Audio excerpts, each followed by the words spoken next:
Bonjour, nous vous souhaitons la bienvenue de la part de l'entreprise RedCAD. Nous allons vous présenter une vidéo qui vous montre la façon simple et rapide de dessiner un chauffage de sol. Pour simplifier les choses, nous avons déjà importé un plan DVG que nous avons également épuré. Le programme se trouve ici dans Installation CVSC et nous trouvons sous ce menu l'assistant du chauffage de sol, qui nous présente en premier une récapitulation des différentes étapes. Nous allons tout simplement dire continuer et nous rentrons dans la première étape. Ajouter un distributeur, ce n'est pas obligatoire, mais c'est vivement conseillé. En pressant ici dessus, nous pouvons lui donner un nom. Ça c'est étage gauche. Et nous plaçons en faisant OK le distributeur ici dans cet endroit où nous voulons l'avoir. Comme tous les symboles RedCAD, on peut les déplacer. Et dans les propriétés, nous pouvons modifier les différents paramètres. Ici, par exemple, nous voulons un peu plus petit, une échelle de 70%, et voilà, il est réduit. On pourrait encore rajouter tous les autres collecteurs du bâtiment, ce qu'on ne va pas faire maintenant. Je vais simplement lui dire continuer, et il commence à nous demander une zone de chauffage qui correspond en principe à un local, mais ce n'est pas obligatoire. Alors, ajouter une zone de chauffage avec un nom. Nous allons prendre la pièce enfant 1 et un type d'installation parce que vous avez la possibilité de faire des serpentins ou un escargot. Pour notre premier exemple, nous allons prendre des serpentins et grâce au crayon ici, nous pouvons dessiner les pourtours, le pourtour de ma zone. Alors je prends ici les coins de la pièce. Au dernier, je fais un double clic et c'est fini. Je peux dire continuer.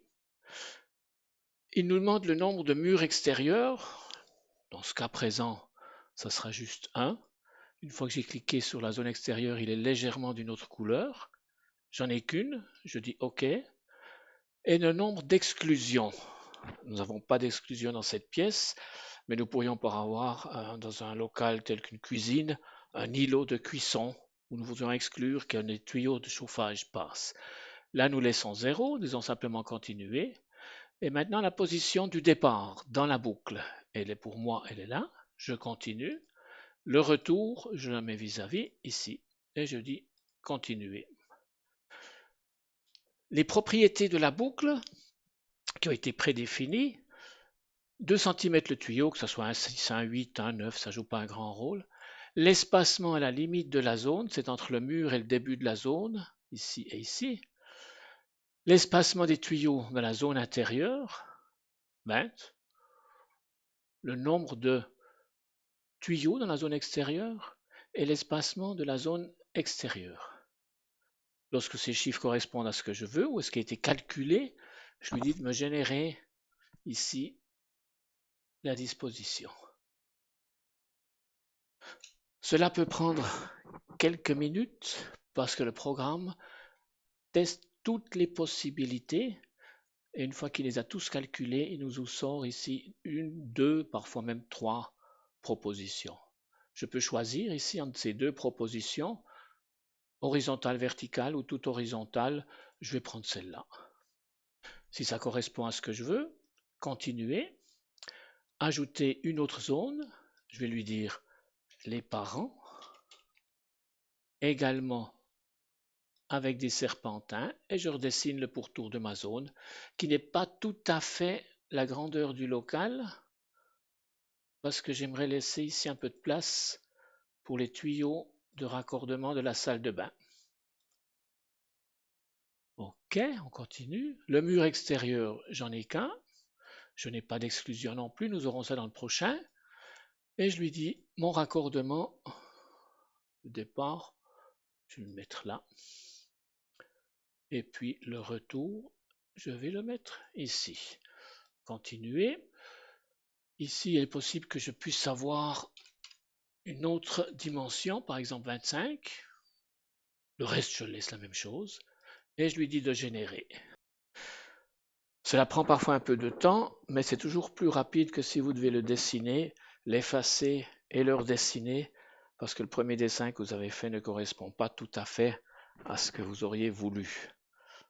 Ici, je vous rappelle qu'il calcule, non seulement dessine, mais calcule toutes les possibilités et il me propose de nouveau deux. Je vais reprendre celle-là et c'est bon. On peut simplement lui dire de continuer.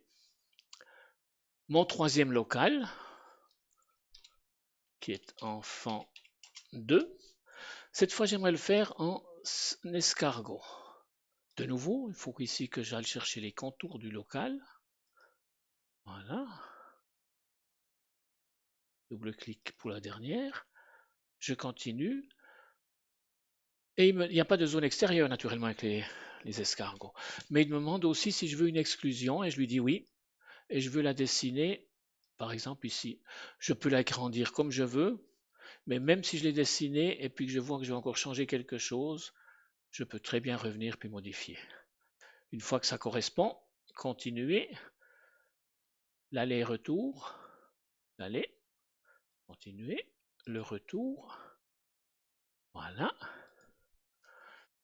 2 cm, 5 cm entre le mur et le début, et puis 25 cm l'écartement, et je lui dis de générer. Et cette fois, il nous a fait 3 propositions qui ne sont pas différentes grandement. Je vais simplement prendre une qui me paraît bon. Je vais prendre la première. Voilà. Continuer.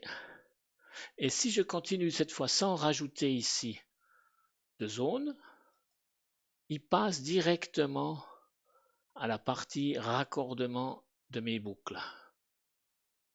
Alors pour le raccordement des boucles, je choisis la longueur, respectivement la largeur de la ligne, la couleur de la ligne, et là je peux choisir en principe toutes les couleurs qui sont dedans.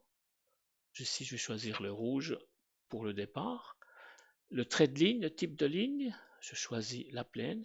Et ici j'ai encore deux outils, ce sont les tuyaux de raccordement flexibles et les tuyaux de raccordement droit. Première fois je vais prendre droit, et pour me simplifier la chose, je vais encore faire ici une grille, une trame avec 5 cm d'écartement. Et je lui dis que je veux du droit. Il s'agrippe automatiquement. Je viens là.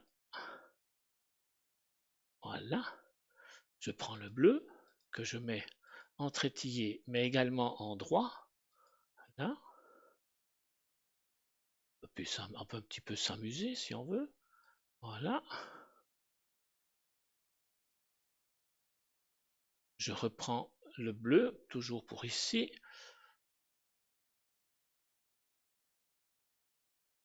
Et maintenant, je reprends mon rouge en direct, de nouveau en droit.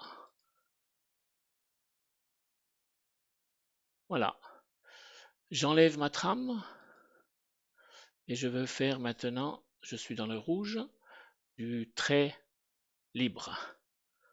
Donc voilà, je repars de là et là, je peux simplement, en pressant chaque fois sur la touche de la souris, faire quelque chose de plutôt libre.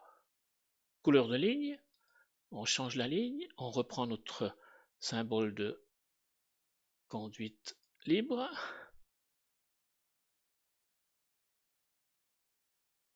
Et voilà. Une fois terminé, je dis simplement ici dessus sur continuer. Et il remarque que toutes les boucles sont raccordées et il me propose ici les différentes étiquettes. Parce que vous voyez ici en haut, il a fait pour chaque boucle une étiquette avec la couleur correspondant au tuyau. Mais lorsque ici je fais pour la chambre enfant 2 un changement de couleur, tuyau bleu, étiquette bleue. Et pour l'enfant 1, je vais prendre l'orange, orange, orange. Nos étiquettes sont au fait des symboles. Donc si je reviens ici sur propriété, comme tous les symboles pour REDCAD, je peux ici également modifier certaines choses.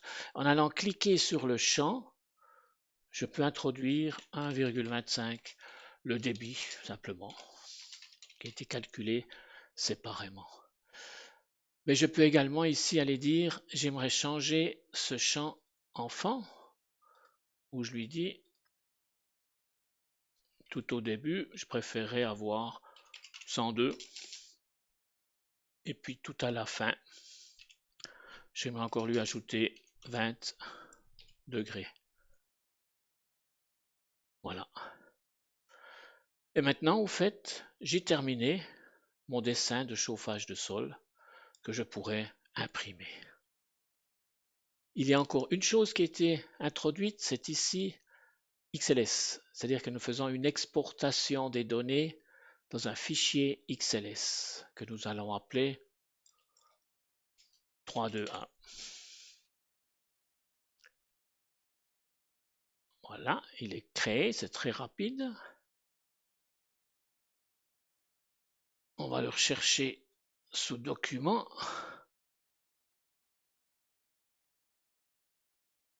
Il est clair que si vous avez Excel en allemand, en français, ce sera tout en français.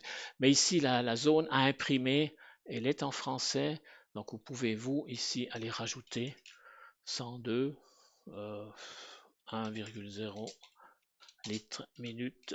Imprimer cette partie, tout à fait normalement avec Excel, et peut-être la coller sur le couvercle du coffret.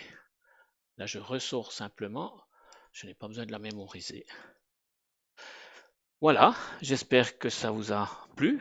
Merci de votre intérêt et du temps que vous avez consacré. Si vous avez des questions, n'hésitez pas à nous téléphoner ou à nous écrire ou à passer chez nous à Biberist. Merci beaucoup.